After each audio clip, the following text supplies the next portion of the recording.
You think a badge makes you a god? You think you can look at a man, judge his skin, and decide his fate? Officer Trent Baxter thought so. He looked at a beat-up truck and a black man in a cheap motel and saw an easy target. He didn't see the classified history. He didn't see the medals locked away in a safe in Virginia.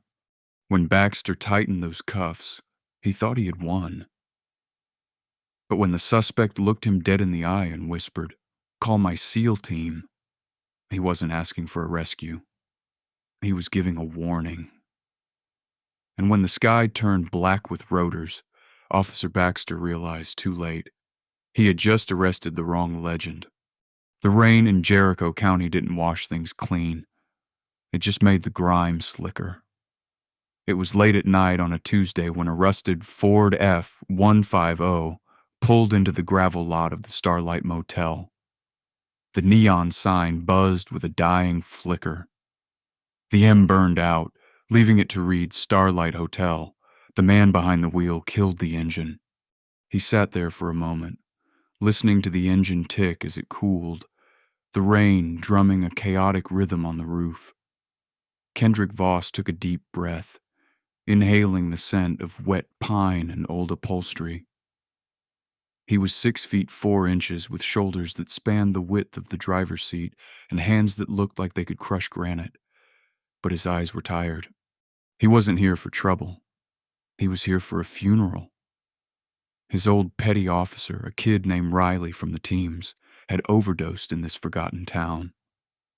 Kendrick had driven far to ensure Riley's mother had the money for a proper burial and to pay his respects. He wore a simple gray hoodie, faded jeans, and work boots.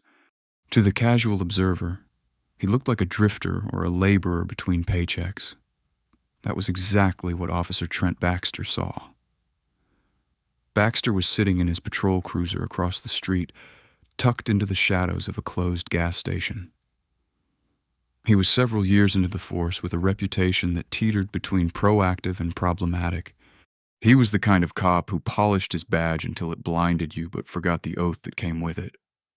"Dispatch, this is Unit 4 Alpha," Baxter said into his radio, his eyes narrowing as he watched Kendrick step out of the truck.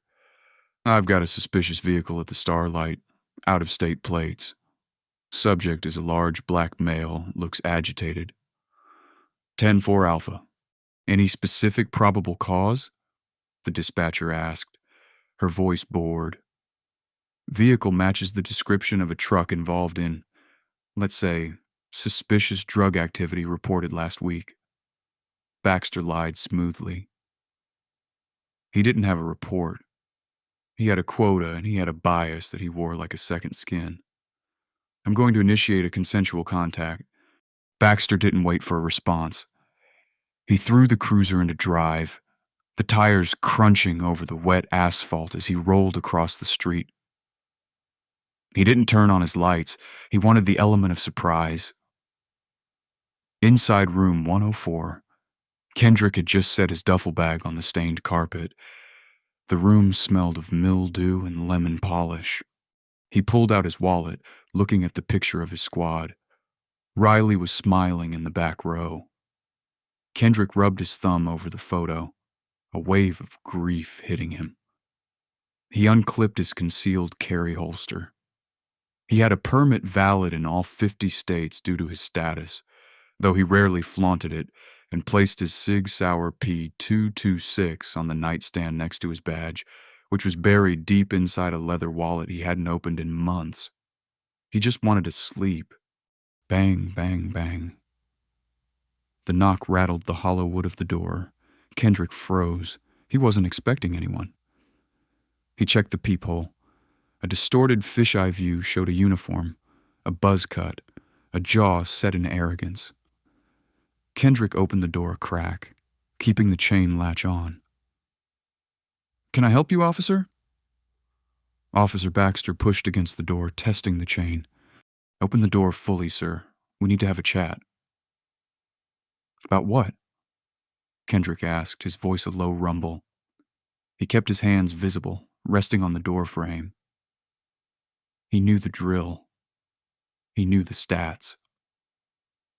We've had reports of drug trafficking in this motel involving a truck like yours, Baxter said, his hand resting instinctively on his holster. I need to check your ID and search the vehicle. Kendrick sighed. Officer, I just got here. I'm here for a funeral. My truck is clean. I'm not consenting to a search. Baxter's face flushed. He wasn't used to no in Jericho County. No was usually followed by a night in the drunk tank. I smell marijuana coming from the room, Baxter said, the lie slipping out easier than the truth ever did. That gives me probable cause. Open the damn door or I'll kick it in for obstruction. Kendrick stared at him. He didn't smoke. He didn't drink. His body was a temple built for war. But he knew that in this moment, the truth didn't matter to Trent Baxter. I'm going to close the door to take off the chain, Kendrick said calmly. Do not shoot. He closed it, slid the chain off, and opened the door wide. Baxter stormed in, the rain blowing in behind him. He didn't look for drugs. He got right in Kendrick's face, trying to assert dominance over a man who had stared down warlords in the Hindu Kush. Turn around, Baxter, hands behind your back. Am I under arrest? Kendrick asked, not moving. You are now, Baxter sneered, grabbing Kendrick's wrist. Resisting an officer, disorderly conduct, and whatever else I find in this dump. Kendrick hadn't flinched. He calculated the ways he could disarm Baxter, break his arm, and subdue him before the officer's radio hit the floor. But he also knew the headlines. Crazed veteran attacks hero cop. He couldn't do that to Riley's memory. He couldn't do that to the team's. So, Kendrick Voss, Master Chief Special Warfare Operator retired, turned around. You're making a mistake, Kendrick said softly as the cold steel of the handcuffs bit into his wrists. The only mistake, Baxter grunted, tightening them painfully, was you coming into my town? The rain had intensified, turning the parking lot into a shallow lake. Baxter marched Kendrick out of the room, shoving him towards the cruiser. A few other motel guests had stepped out onto the balcony. A trucker and a wife-beater, a young couple clutching each other. They watched in silence, phones raised, recording. Baxter loved an audience. He puffed his chest out. See, folks? See, just keeping the street safe. See another dealer off the board. Kendrick was shoved into the back of the cruiser. The hard plastic seat was uncomfortable, cramping his large frame. He watched through the plexiglass as Baxter went back into room 104. The officer tossed the room. Kendrick watched the lights flicker as Baxter rifled through his bag. Baxter came back holding Kendrick's wallet and the Sig Sauer in an evidence bag. He looked triumphant. Gotcha, Baxter said, sliding into the front seat. Unregistered firearm. That's a felony. It's registered, Kendrick said from the back, his voice eerily calm. Check the wallet behind the driver's license. Baxter scoffed. He flipped the wallet open, glancing at the ID. Kendrick Voss, address Virginia Beach. He ignored the flap behind the license. He didn't care. He threw the wallet on the dashboard. You're done, Voss. I'm taking you in. You'll be lucky if you see a judge before Monday. Baxter started the car. Officer, Kendrick said, I have a phone call. I am entitled to one phone call. You get a call when we get to the station, Baxter laughed. No, Kendrick said. The tone of his voice changed. It wasn't the voice of a suspect anymore. It was the voice of command.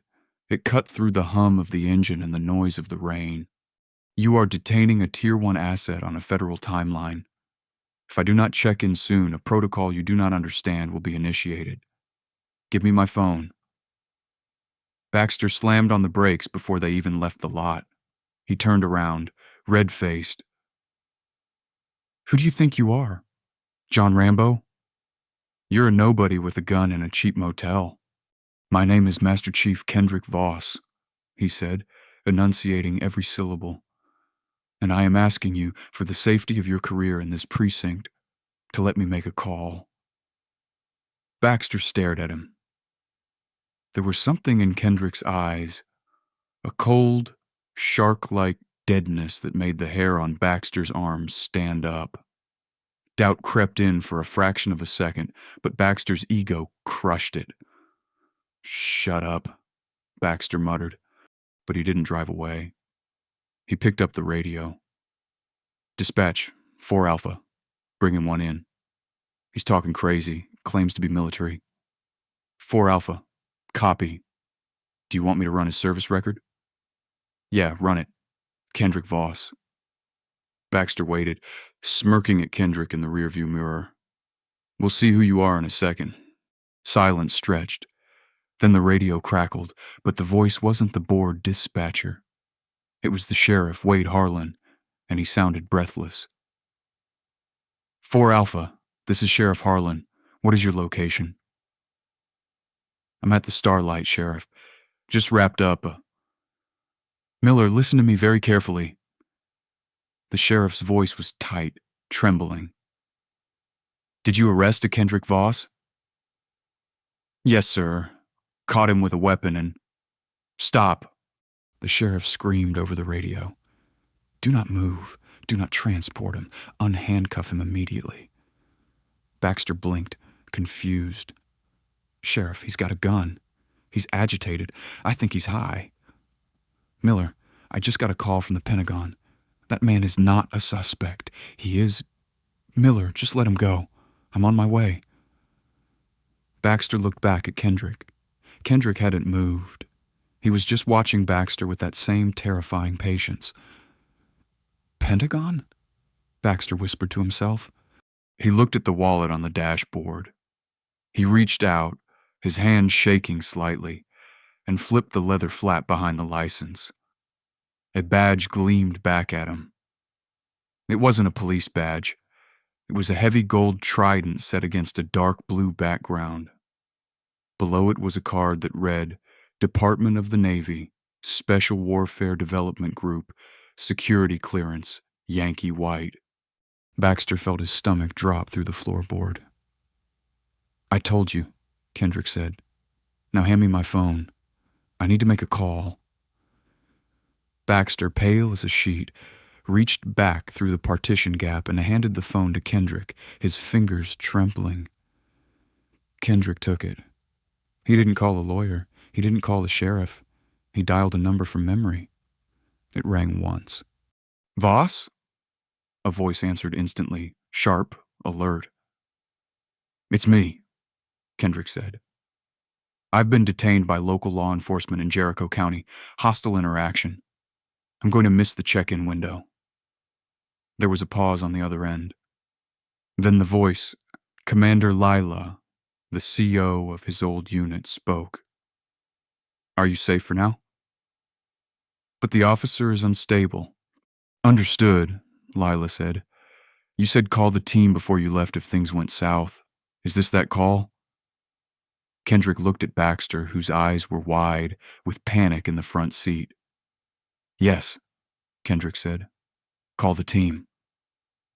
Officer Trent Baxter sat in the driver's seat of his cruiser, his hands gripping the steering wheel so hard his knuckles turned the color of old bone. The rain was no longer a drizzle.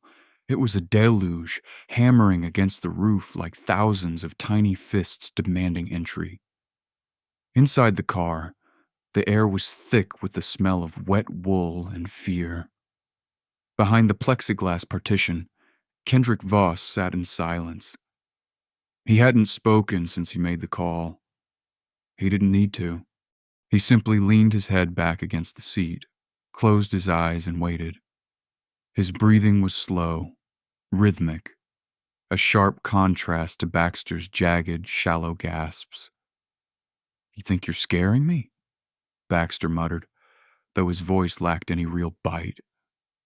It was a reflex, a desperate attempt to reclaim the power he felt slipping through his fingers like sand.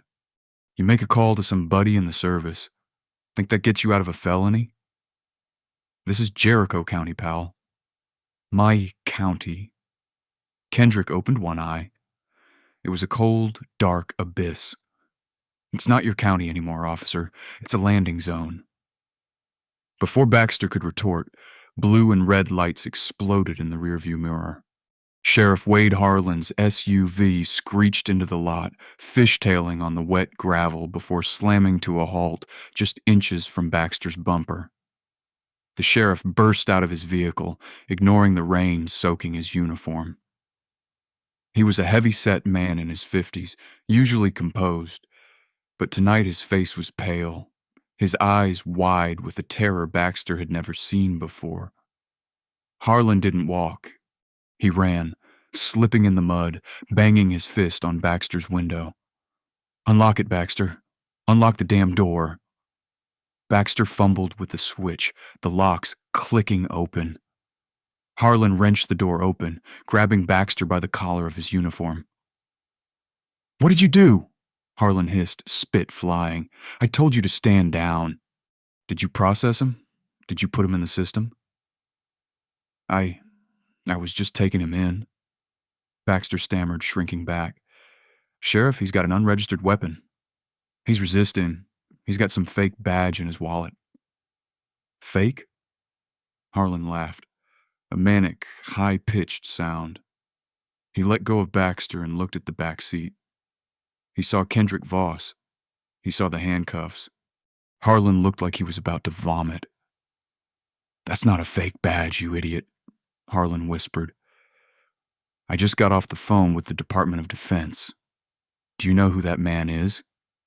That is Master Chief Kendrick Voss. He was part of the unit that took down the Jamal insurgent cell. He has a presidential unit citation. He's untouchable, Baxter. And you have him in cuffs like a common thief." Baxter looked back at Kendrick. The big man was watching them, his expression unreadable. "So what?" Baxter said, trying to find his bravado. "He broke the law in my town. Nobody is above the law." "You don't get it," Harlan said, wiping rain from his face. "They aren't sending a lawyer, Trent. They told me to clear the airspace. Do you know what that means?" Baxter frowned. "Airspace?" Then they heard it. It started as a low thrumming, a vibration that rattled the loose change in the cruiser's cup holder. It grew louder, a thwop-thwop that seemed to come from everywhere at once. The rain patterns on the windshield began to dance, erratic and violent. Baxter looked up through the windshield. The night sky, previously a void of black clouds, was suddenly pierced by blinding white spotlights. 1, 2, 4. A massive downdraft hit the parking lot, flattening the grass and sending trash cans skittering across the pavement. The roar was deafening now, the scream of turbine engines drowning out the storm. "My God," Harlan whispered. 2 MH-60M Black Hawk helicopters, painted matte black with no reflective markings, hovered just 50 feet above the motel. The sheer power of the machine shook the ground. Ropes dropped from the side doors, uncoiling like snakes. "What is this?" Baxter screamed, covering his ears. "Call state troopers, call backup." "Shut up," Harlan yelled back. "Don't you dare touch that radio." Fast roping down with terrifying speed were figures clad in full tactical gear. Multicam uniforms, quad-lens night vision goggles flipped up on their helmets, suppressed HK-416 rifles strapped to their chests. They didn't move like police. They moved like water. Fluid, unstoppable, and synchronized. Within seconds, 12 operators hit the ground. They fanned out in a perfect perimeter. Weapons raised but not pointed. Yet they secured the corners of the parking lot, isolating the 2 police vehicles. Baxter reached for his sidearm, a reflex of pure panic. Crack.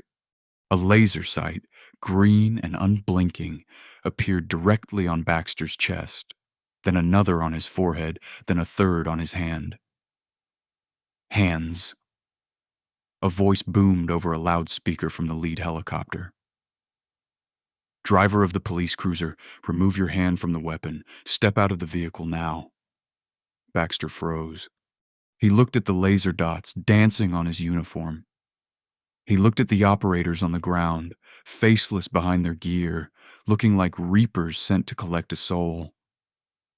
Do it, Trent, Harlan screamed. Don't die for your ego. Baxter slowly, agonizingly lifted his hands. He opened the door with his elbow and stepped out into the rain. The wind from the rotors nearly knocked him over. A man walked through the perimeter of operators. He wasn't wearing a helmet. He wore a simple tactical cap and a headset. He had a beard that was gray at the tips and a scar running down his left cheek. This was Lieutenant Commander Vaughn Slate. He walked right past Baxter as if he didn't exist. He walked past the sheriff. He went straight to the rear passenger door of the cruiser. He opened it. Master Chief, Slate said, his voice calm amidst the chaos. Apologies for the delay. Weather was a bit soupy over the ridge. Kendrick turned his body so his handcuffed hands were visible. Good to see you, Vaughn. You made good time. Slate's eyes dropped to the handcuffs. The playful look vanished from his face, replaced by a cold, hard rage that lowered the temperature of the parking lot by 10 degrees. He reached into his vest, pulled out a pair of heavy-duty bolt cutters. He didn't even bother asking for the key, and snapped the chain of the cuffs with a single, powerful crunch. Kendrick rubbed his wrists. He stepped out of the car, towering over everyone. Slate turned slowly to look at Officer Baxter. Who put the bracelets on him? Slate asked. He didn't shout. He didn't need to. Sheriff Harlan pointed a trembling finger at Baxter. He did, Officer Baxter. I tried to stop him. Slate walked over to Baxter. He stood inches away from the officer's face. Baxter was shaking uncontrollably now, the reality of his situation crashing down on him. You arrested Kendrick Voss, Slate said, his voice flat. Do you know who you're looking at? You're looking at the man who carried 3 of my guys out of a burning building in Fallujah while taking fire. You're looking at a man who has saved more American lives in a week than you will meet in your entire lifetime. I suspected drugs, Baxter squeaked. Probable cause. Drugs? Slate laughed. A harsh bark. We just ran a spectral analysis on your cruiser and the suspect vehicle from the air. The only narcotics trace in this immediate vicinity is coming from your trunk. Officer, want to explain that? Baxter's knees buckled. The parking lot of the Starlight Motel had transformed into a forward operating base. The Blackhawks had set down in the adjacent field, their rotors slowly spinning down. The motel guests were watching from their windows, phones recording everything. This was going viral before the morning sun would even rise. Kendrick Voss stood by the hood of his truck, holding a bottle of water one of the operators had given him. He watched as Officer Baxter was systematically dismantled, not physically, but existentially. Sheriff Harlan was on the phone, likely with the governor, judging by the amount of "yes, sir" and "I understand, sir" coming from his mouth. But the real nightmare for Baxter was just arriving.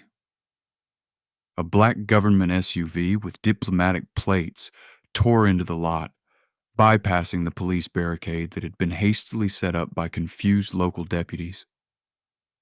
Out stepped a woman in a sharp trench coat, holding a briefcase. She had short, severe hair and glasses that seemed to magnify the intensity of her glare. This was Captain Sierra Lang, JAG Corps, Judge Advocate General. She was the legal shark the Navy sent when they wanted to leave no survivors. She walked straight to Kendrick. Master Chief, are you injured? Bruised wrists, bruised ego. Kendrick replied with a faint smile. I'm fine, Captain. Good, Lang said, turning on her heel to face Baxter and Harlan. She opened her briefcase on the hood of the sheriff's car, oblivious to the rain. Officer Trent Baxter, she began, reading from a document, badge number 4922. 3 prior complaints of excessive force, all dismissed by internal affairs. 2 complaints of racial profiling, settled out of court with taxpayer money. Baxter, who was now leaning against his cruiser for support, looked up. How do you have that?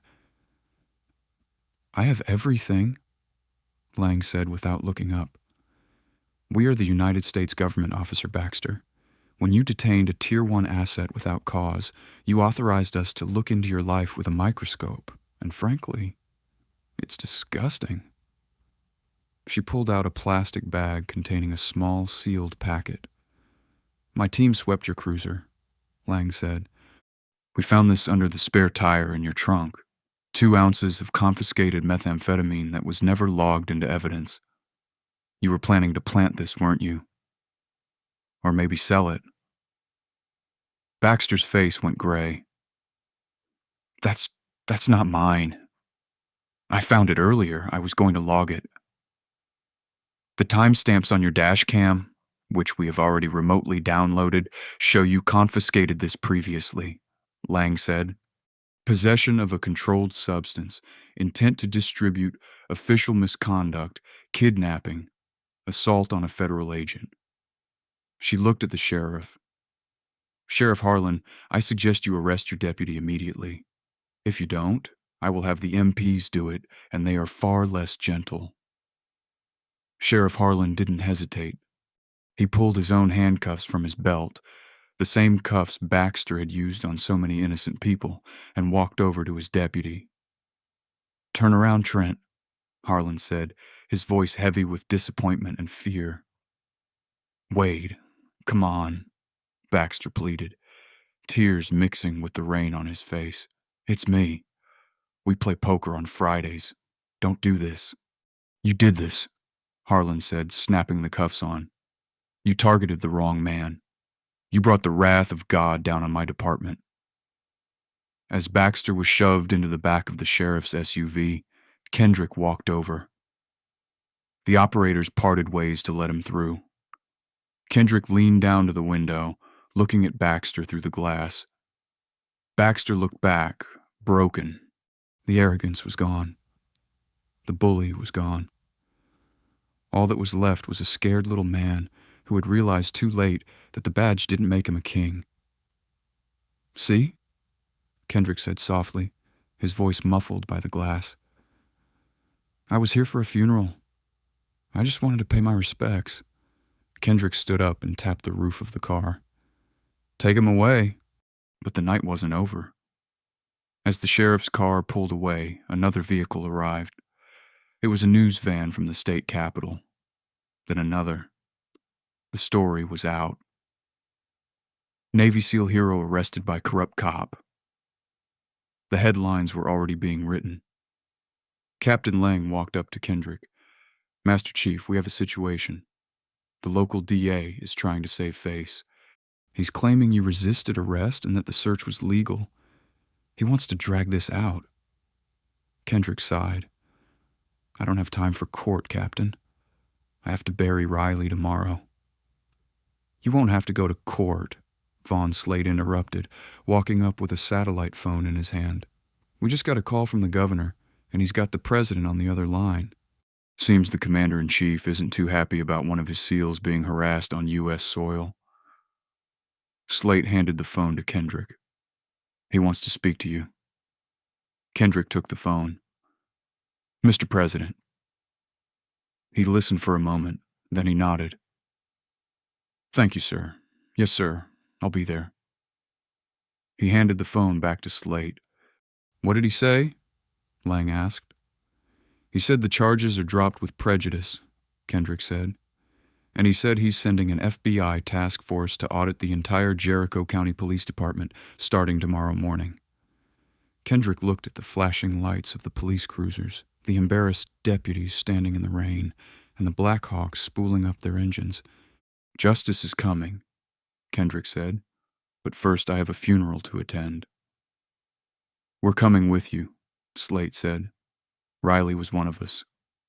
We don't let a brother walk alone. But the funeral? Kendrick hesitated. It's a poor family. They can't afford much. They were going to pay for it, but... Slate smiled. Chief, look behind the second chopper. Kendrick looked. Emerging from the darkness of the field were 4 more men. They were carrying a casket. It wasn't a cheap wooden box. It was polished mahogany with silver handles, draped in a pristine American flag. We brought him home, Slate said, and we brought the checkbook. The teams take care of their own. Kendrick felt a lump in his throat. He had faced torture, war, and death without blinking. But seeing his brother standing there, ready to honor the fallen kid he had tried to save, that broke him. He nodded, unable to speak. Let's move out, Slate ordered. Convoy formation. We're escorting the chief to the church. As the convoy of military SUVs and Blackhawks prepared to leave, the remaining Jericho County police officers stood in the rain, watching in awe and shame. They had thought they were the power in this town. They had thought they could push people around because they had a badge. They had learned a hard lesson that night. There are wolves, there are sheepdogs, and then there are the dragons. And you never ever wake the dragon. The storm had passed, leaving the morning sky a bruised purple that slowly bled into a pale, clean blue. The convoy left the Starlight Motel early. It was a sight the residents of Jericho County had never seen and would never forget. Leading the pack was Kendrick's rusted Ford F-150, now flanked by 2 matte black SUVs with government plates. Behind them, the massive transport truck carrying the remains of Petty Officer Second Class Riley Hayes rumbled solemnly. Overhead, one of the Blackhawks flew a low, slow circle, a guardian angel watching over the procession. They drove away from the highway, deeper into the hollows, the part of town the police usually ignored unless they were looking to meet a quota. The houses here were small, sided with peeling clapboard, sitting on overgrown lots. When the convoy pulled up to the Mount Zion Baptist Church, the engine noise drew people out of their homes. It wasn't fear this time. It was awe. The church was a modest structure, its white paint graying with age, the steeple slightly listing to the left, but the grounds were swept clean. Standing on the front steps was Mira Hayes, Riley's mother. She wore a black dress that had seen too many funerals, her hands clutching a damp handkerchief. Kendrick stepped out of his truck. He had changed. Gone was the gray hoodie. He now wore his dress blues, the fabric crisp, his chest heavy with ribbons, the silver star, the bronze star with V device, the purple heart. The gold trident shone like a beacon above his left pocket. He walked up the path, the gravel crunching under his polished shoes. Commander Slate and 6 other operators, also in dress blues, fell in behind him. They moved with a synchronized grace that made the local deputies watching from a distance look like children playing dress-up. Kendrick stopped in front of Mira. He towered over her, but he bowed his head low. "Mrs. Hayes," Kendrick said, his voice thick with emotion. "I am Master Chief Kendrick Voss. I was Riley's team leader." Mira looked up at him, her eyes swimming with tears. "He spoke of you. He called you Big Brother. He said you saved him more times than he could count." "He saved me, ma'am," Kendrick corrected gently. "He was the best of us." Kendrick signaled to the team. The operators moved to the transport truck. With practiced reverence, they lifted the mahogany casket, draped in the American flag. The silence in the churchyard was absolute. Even the birds seemed to pause. They carried Riley inside. The service was not the quick, lonely affair Mira had feared she would have to arrange with her meager savings. It was a warrior's send-off. The church filled to capacity, not just with family, but with the SEALs, the JAG officers, and the FBI agents who had arrived that morning. The back pews were filled with locals who had heard the rumors. The Navy is here. They arrested Baxter. They're cleaning house. During the eulogy, Kendrick took the pulpit. He gripped the wood, his knuckles white. Riley Hayes didn't die of an overdose, Kendrick announced. The murmurs in the crowd ceased instantly.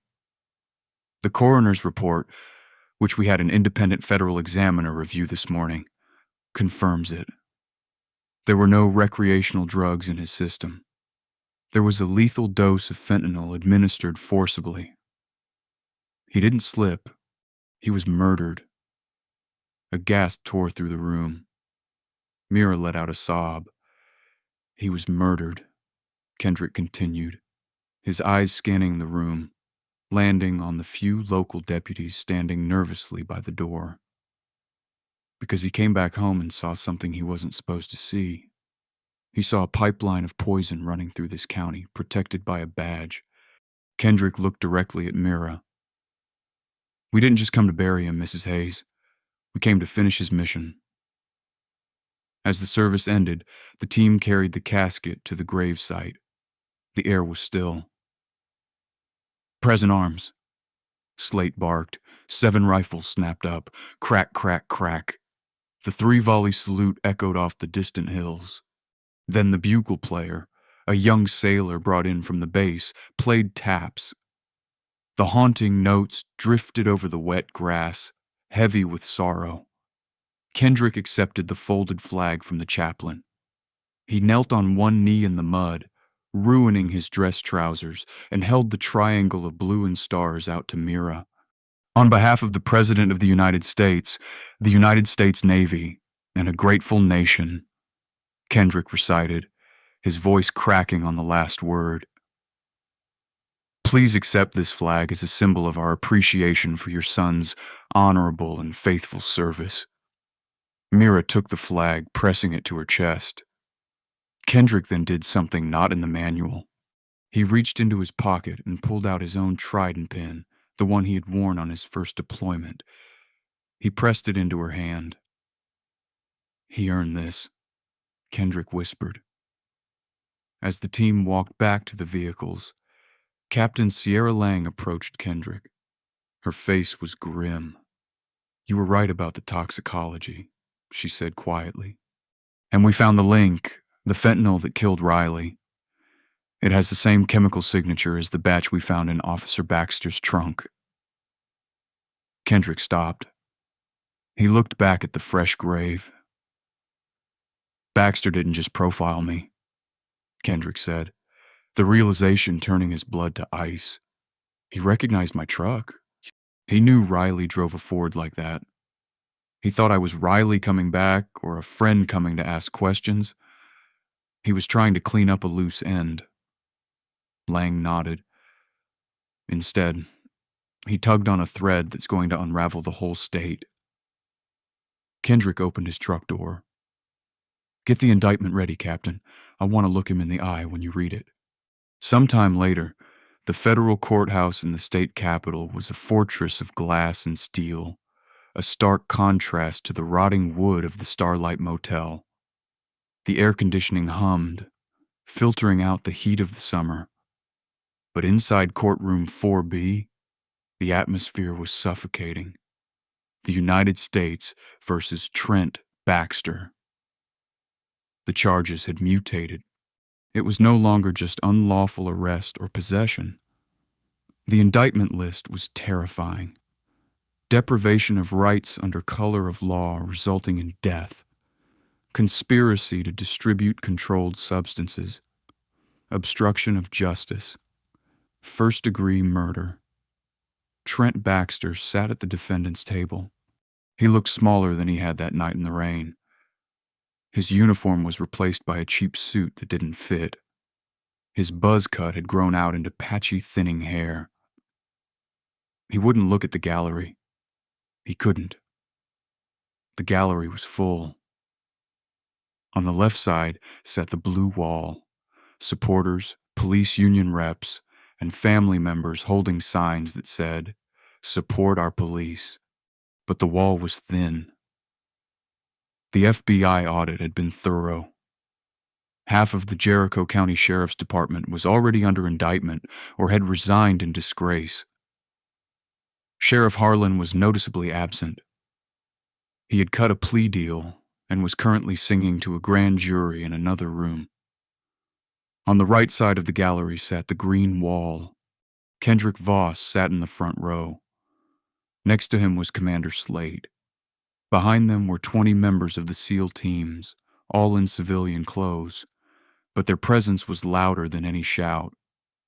Mira sat between Kendrick and Slade. The prosecutor was, of course, Captain Sierra Lang. She had requested special permission to second chair the federal prosecutor Robert Vance, a man known in legal circles as the butcher for his conviction rate. Baxter's defense attorney, a sweaty man named Lionel Poole, stood up to cross-examine Kendrick, who was currently on the witness stand. "Mr. Voss," Poole began, trying to sound authoritative, "you admit that on the night in question, you were carrying a firearm." "A legally registered firearm," Kendrick said calmly. "But you failed to inform the officer immediately," Poole pressed. "Don't you think Officer Baxter was justified in fearing for his life? A large man, late at night, in a high-crime area." Kendrick leaned into the microphone. "I am a Tier 1 operator, Mr. Poole. If I wanted to harm Officer Baxter, he would not have had time to fear for his life. He would simply have ceased to exist." The jury, a diverse group selected from 3 counties over, shifted in their seats. "Objection," Poole stuttered. "The witness is posturing." "Overruled," Judge Nolan Pierce said, looking over his spectacles. "You asked the question, Counselor?" Poole wiped his forehead. "The defense contends that Officer Baxter made a mistake. A procedural error, not a hate crime, and certainly not a murder conspiracy. He arrested you because of the truck description." "Yes," Kendrick said. "He did arrest me because of the truck, because he thought I was Riley Hayes." "Objection, speculation." "I have the evidence." Captain Lang stood up, holding a folder. "Your Honor, the prosecution would like to introduce Exhibit 44B into evidence." Judge Pierce nodded. "Proceed." Lang walked to the center of the room. She placed a grainy photo on the projector. It was a text message thread recovered from Trent Baxter's personal cell phone, the one he had tried to smash when the SEALs landed, but which the FBI forensics team had pieced back together. The text was sent shortly before Baxter knocked on Kendrick's door. It was sent to a number saved as Sheriff Wade. The text read, "The Ford is back at the Starlight. I think Hayes' buddy is here, or maybe Hayes faked it. Going to take him off the board tonight. No witnesses." The courtroom erupted. Poole froze. Baxter put his head in his hands. "Order." Judge Pierce banged his gavel. "Order, or I will clear this court." Lang turned to Baxter. "You didn't think you were arresting a drug dealer, Mr. Baxter. You thought you were finishing a hit. You thought Riley Hayes, the man you poisoned previously because he wouldn't take your bribe to run drugs in his truck, had survived, or that he had sent help." Lang walked over to the jury box. Officer Baxter saw a black man in a truck and saw 2 things: a threat to his criminal enterprise and a person nobody would miss. He was wrong on both counts. She turned back to Kendrick. "Master Chief, what happened when you told him to call your team?" Kendrick looked straight at Baxter. He laughed. "He told me I was a nobody." Kendrick paused, letting the silence hang heavy in the air. He forgot that in this country nobody is a nobody. Every citizen has rights, and some citizens have backup. The trial lasted a few more weeks, but it was over in that moment. The defense crumbled. Sheriff Harlan's testimony the following week was the final nail in the coffin. Harlan admitted that Baxter was the enforcer for a ring that moved narcotics through the motel, using confiscated trucks to transport the goods. Riley Hayes had refused to be a mule, so Baxter silenced him. When the jury returned, they didn't even look at Baxter. "We find the defendant, Trent Baxter, guilty on all counts," the foreman read. Baxter didn't cry this time. He just stared blankly at the wall, the weight of his karma finally crushing the air out of his lungs. He wasn't going to a county jail where his buddies could protect him. He was going to federal supermax. As the bailiffs shackled Baxter, real shackles this time, heavy chains around his waist and ankles, Kendrick stood up. He didn't gloat. He didn't cheer. He simply nodded at Baxter. Baxter looked up, his eyes meeting Kendrick's for the last time. In Kendrick's eyes, he saw no hate, only pity. Pity for a man who had everything: authority, a career, a life, and threw it away because he was too small to be a good man. Kendrick turned to Mira. She was weeping silently, holding the trident pin. "Is it over?" she asked. Kendrick put his arm around her. "The war is over, Mira. Now we rebuild." Outside the courthouse, the press was waiting, a sea of microphones and cameras. They wanted a soundbite. They wanted the hero shot. Kendrick walked past them. He walked straight to his truck, the same rusted Ford F-150. He had work to do. The foundation wasn't going to build itself. The wheels of justice grind slow. But when they are greased by the United States Navy and a federal civil rights lawsuit, they grind exceedingly fine. The criminal trial was only the first hammer blow. The second was the civil suit, Voss versus Jericho County. It wasn't a battle, it was a slaughter. With the corruption exposed, the county didn't even try to fight. The settlement was historic. $45 million in damages for wrongful arrest, civil rights violations, and emotional distress, plus an additional undisclosed sum from the police union's insurance carrier. The entire Jericho County Police Department was dissolved by the state legislature, replaced by a new oversight committee and a contract with the state troopers until a vetted force could be built from scratch. But for Trent Baxter, money was an abstract concept now. His reality was concrete, specifically the 6 by 8 foot slab of concrete that was his new world at the ADX Florence Supermax facility. They didn't put him in general population. Even the federal government knew that a dirty cop in a yard full of lifers would last about 30 seconds, so they gave him administrative segregation. It sounded bureaucratic and safe. In reality, it was a tomb. Baxter sat on the edge of his steel bunk. It had been a long time since he was processed. A long time of 23 hours inside. 1 hour in a solitary cage outside. No contact with other inmates. No phone calls to other buddies on the force, who had all blocked his number long ago anyway. He looked at the wall. He had scratched a calendar into the paint with his fingernail. Why did I stop him? The question played on a loop in his mind, a torture worse than any physical beating. He replayed that night at the Starlight Motel 1,000 times a day. He remembered the rain. He remembered the truck. He remembered the feeling of power he had when he saw the black man opening the door. It was a drug, that feeling. The rush of knowing he could ruin a day or a life just because he wore a badge. He had thought he was the predator. He had thought he was the shark in the tank. He didn't know he was swimming with a leviathan. "Chow!"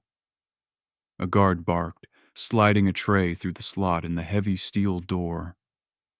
Baxter shuffled over. The guard didn't look at him. To the guards here, Baxter was lower than the gang leaders and the terrorists. He was a traitor to the uniform, a cop who used his power to murder and frame. There is no brotherhood for those who stain the shield. Baxter took the tray. It was lukewarm meatloaf. He sat back down. He reached under his mattress and pulled out a crinkled piece of paper. It was a photocopy of a newspaper article his public defender had sent him, maybe out of pity, maybe out of spite.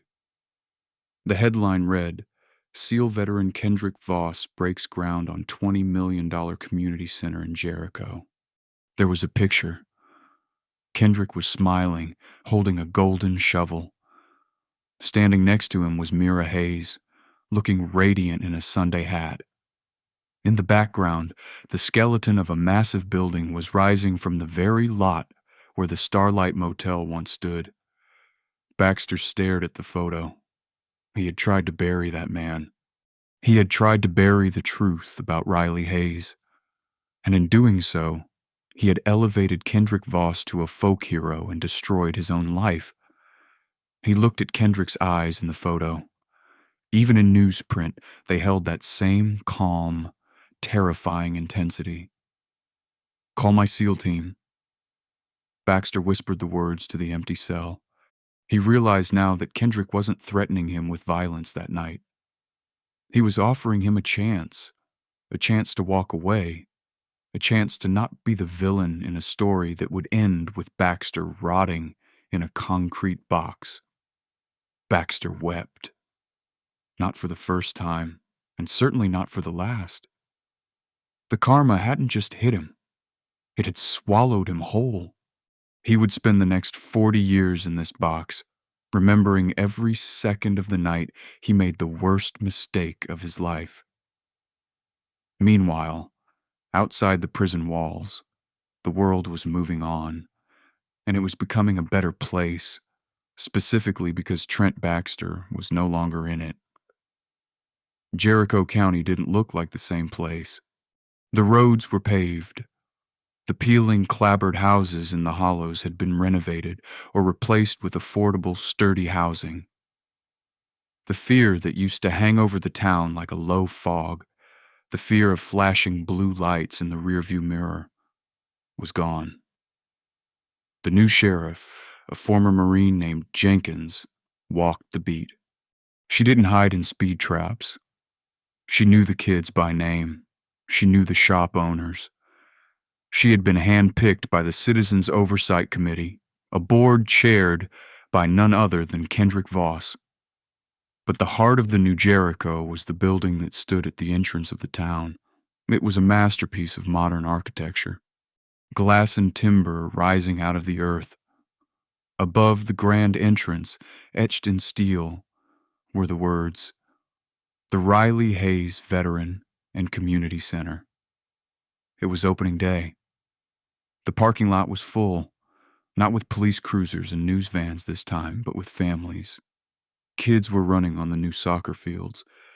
Veterans from 3 different wars sat on the benches by the reflection pool, swapping stories. In the center of the atrium, a massive crowd had gathered. Kendrick Voss stood at the podium. He was older now, the gray in his beard more pronounced, but he looked lighter. The burden of anger he had carried for so long had been transmuted into this: bricks, mortar, and hope. He wore a simple suit today. No medals, no uniform. Today he was just a citizen. "Years ago," Kendrick began, his voice amplifying through the hall, "I came to this town to bury a brother." The crowd went silent. Mira, sitting in the front row, nodded. She was the director of outreach for the center now. She had turned her grief into a crusade to save at-risk youth. "I came here expecting to find darkness," Kendrick continued, "and I did. I found a darkness that hides behind authority, a darkness that judges a man by his paint job or his zip code. I was arrested a few hundred yards from where I'm standing. I was cuffed. I was told I was nobody. Kendrick looked out at the crowd. He saw faces of all colors. He saw the new deputies standing respectfully at the back. But darkness cannot drive out darkness, Kendrick said, quoting Dr. King. Only light can do that. And that night, when I made a call, I didn't call for a rescue. I called for the light. A low rumble started overhead. Every head in the atrium turned upward towards the glass skylight. Hovering perfectly still above the building was a single MH-60M Blackhawk. It wasn't threatening this time. It was a salute. The side door of the atrium opened, and they walked in. The team, Commander Vaughn Slate, now a civilian with a limp, with the same steely eyes. Sniper Ghost Rodriguez, Medic Doc Ali, the men who had fast roped into the rain that night.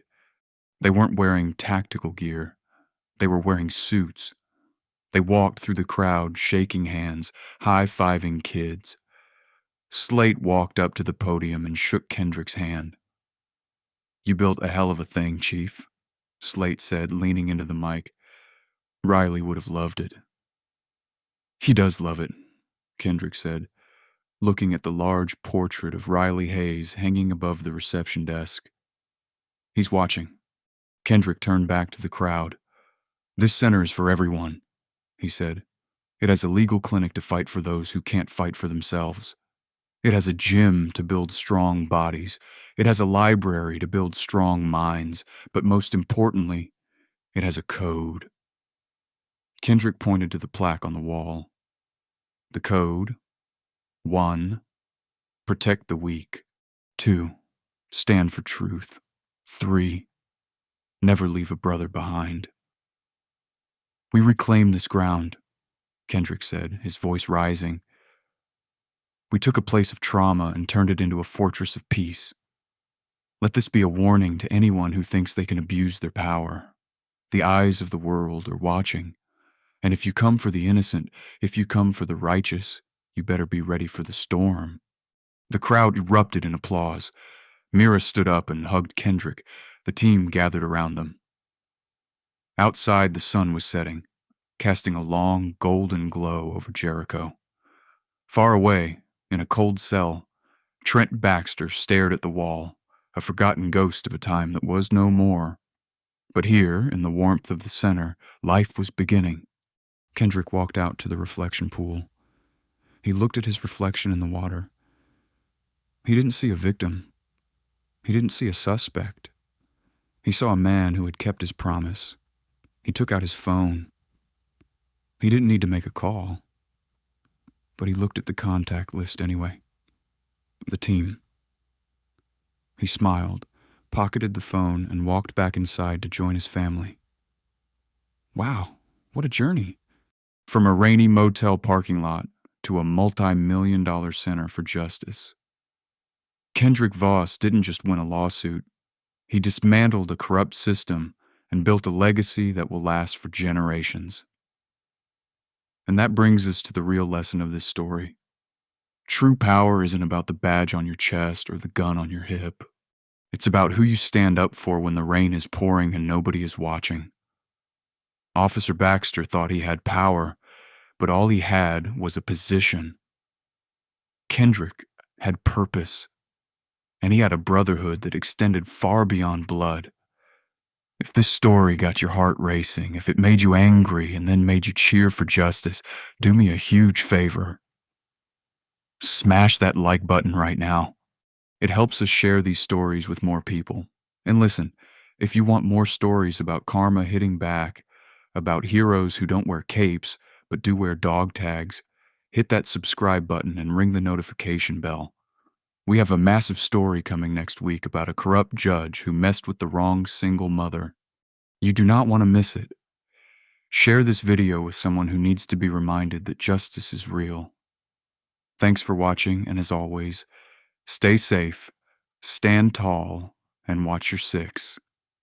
See you in the next.